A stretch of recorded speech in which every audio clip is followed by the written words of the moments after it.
Hello and welcome to personal finance bulletin money time. मैं हूं आपके साथ मीनू शर्मा और इस बुलेटिन में मैं आपको बताऊंगी आपकी जेब और जिंदगी पर असर डालने वाली पर्सनल फाइनेंस, बिजनेस और पॉलिसी से जुड़ी तमाम बड़ी खबरें। तो चलिए फटाफट शुरू करते हैं इस बुलेटिन में खबरों का सिलसिला। सितंबर 2025 में म्यूचुअल फंड ने बैंकिंग सेक्टर में जबरदस्त भरोसा दिखाया। नुवामा इंस्टीट्यूशनल इक्विटीज की रिपोर्ट के मुताबिक फंड हाउसेस ने कोटक महिंद्रा बैंक और आईसीआईसीआई बैंक के शेयरों में 3000 करोड़ रुपए से ज्यादा की खरीदारी की। रिपोर्ट के अनुसार कोटक बैंक में 3900 करोड़ रुपए की खरीदी की गई, आईसीआईसीआई बैंक में 3700 करोड़ रुपए की खरीद, वहीं इटर्नल में 3300 रुपए की खरीद हुई। वहीं कुछ शेयरों में कमी भी देखने को मिली। एक्सिस बैंक, मारुति सुजुकी और बजाज फाइनेंस जैसे स्टॉक्स में सेलिंग हुई। बड़े शेयरों यानी कि लार्ज कैप में म्यूचुअल फंड ने एचडीएफसी बैंक, एमएनएम और टाटा स्टील में भी निवेश बढ़ाया, जबकि रिलायंस इंडस्ट्रीज, मैरिको और एनटीपीसी में थोड़ी बिकवाली की गई। मिड कैप सेगमेंट में डालमिया भारत, हीरो मोटोकॉर्प और अशोक लेलैंड जैसे शेयरों की खरीद बढ़ी। वहीं इसके अलावा मैक्स हेल्थकेयर और एचडीएफसी एएमसी में कटौती की गई। निवेशकों की बात करें तो इस बढ़ते बैंकिंग निवेश से रिटेल निवेशकों के लिए भी संकेत साफ है। बैंकिंग सेक्टर फिलहाल मजबूत सिचुएशन में है। आईसीआईसीआई बैंक, कोटक और एचडीएफसी जैसे दिग्गज बैंक फंड मैनेजर्स की पहली पसंद बन चुके हैं। इसका मतलब यह है कि आने वाले महीनों में बैंक शेयरों में स्टेबल ग्रोथ और संभावित रिटर्न देखने को मिल सकता है। भारत के सबसे दिग्गज औद्योगिक समूह टाटा में सब कुछ ठीक नहीं चल रहा है। सबसे पुराने परोपकारी संस्थानों में से एक टाटा ट्रस्ट में 11 सितंबर को हुई बोर्ड बैठक के दौरान मतभेद खुलकर सामने आ गए हैं। मतभेदों के बाद टाटा ट्रस्ट में 2 खेमे उभर कर सामने आए हैं। पहला खेमा है टाटा ट्रस्ट के चेयरमैन नोएल टाटा, वेणु श्रीनिवासन और विजय सिंह। दूसरे खेमे में है मेहली मिस्त्री, प्रमित छावेरी, जहांगीर एस जहांगीर और डेरियस खंबाटा। रतन टाटा के निधन के अभी 1 साल ही बीते हैं और बोर्ड रूम में मतभेद सड़कों पर आ गए हैं। रिपोर्ट के अनुसार महेली मिस्त्री का खेमा टाटा सन्स की लिस्टिंग और ट्रस्ट में ट्रांसपेरेंसी की मांग कर रहा है।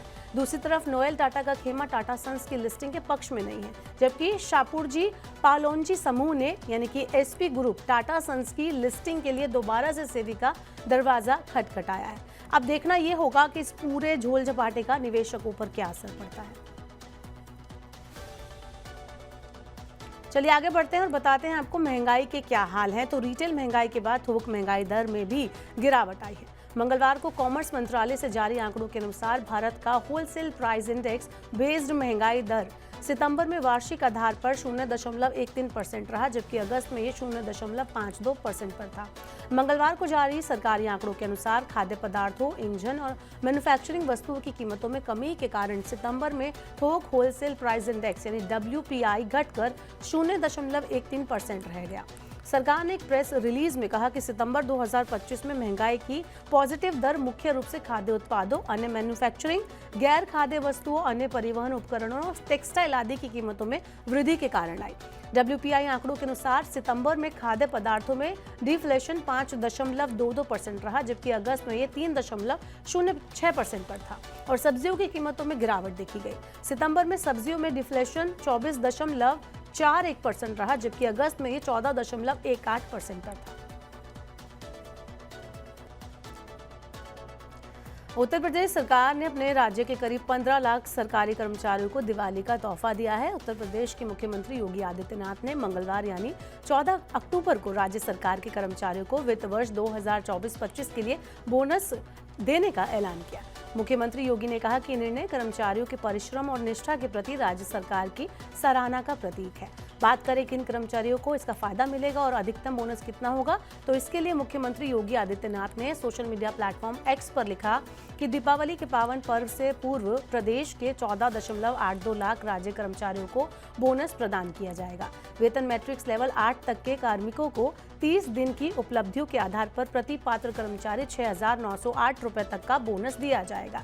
कर्मचारियों की निष्ठा, परिश्रम और योगदान के प्रति यूपी सरकार का ये एक उपहार है। चलिए आगे बढ़ते हैं और बताते हैं कि आज शेयर बाजार का क्या कुछ रुख रहा।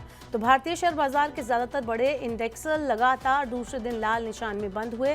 बेंचमार्क इंडेक्स निफ्टी जहां 82 अंक की गिरावट के साथ 25,145 अंक पर बंद हुआ, वहीं सेंसेक्स 297 अंक टूटकर 82,029 अंक पर जाकर क्लोज हुआ।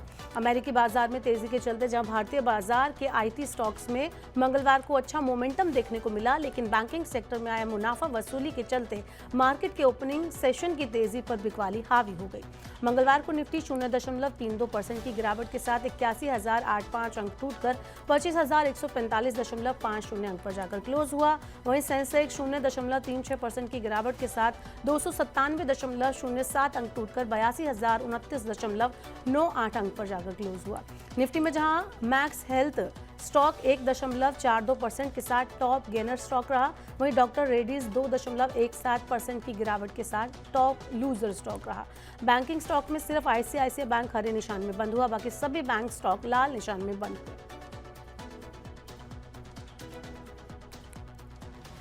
भारत के तकनीकी इतिहास में आज एक नया अध्याय जुड़ गया है। अडानी एंटरप्राइजेस की joint venture company Adani connects और गूगल ने मिलकर आंध्र प्रदेश के विशाखापट्टनम में भारत का सबसे बड़ा और नया एआई डेटा सेंटर कैंपस स्थापित करने की घोषणा की।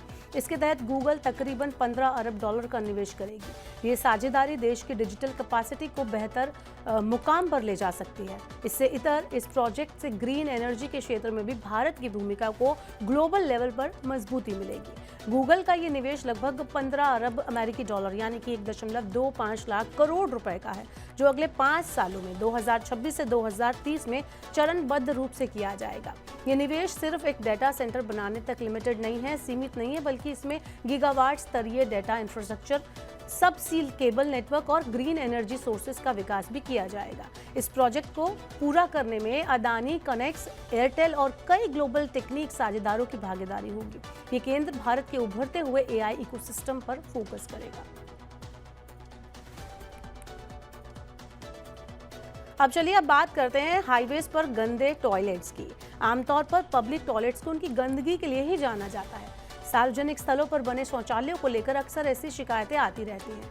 पेट्रोल पंप से लेकर हाईवे पर बने शौचालयों पर लोग जाने से पहले कई दफा सोचते हैं, लेकिन national high authority of India यानी NHAI ने स्वच्छ भारत अभियान को बढ़ावा देने के लिए एक नई और अनोखी पहल की शुरुआत की है। अब अगर कोई यात्री राष्ट्रीय राजमार्ग पर बने टॉयलेट को गंदा पाता है और उसकी जानकारी NHAI को देता है, तो उसे 1,000 रुपए का इनाम फास्टैग रिचार्ज के रूप में मिलेगा। ये योजना पूरे देश में लागू की जा रही है और 31 अक्टूबर 2025 तक जारी रहेगी। इस पहल का मकसद हाईवे यात्रियों को बेहतर स्वच्छता सुविधाएं देना और उन्हें साफ सफाई रखने का जो प्रोसेस है उसे बनाए रखने के लिए प्रोत्साहित करना है।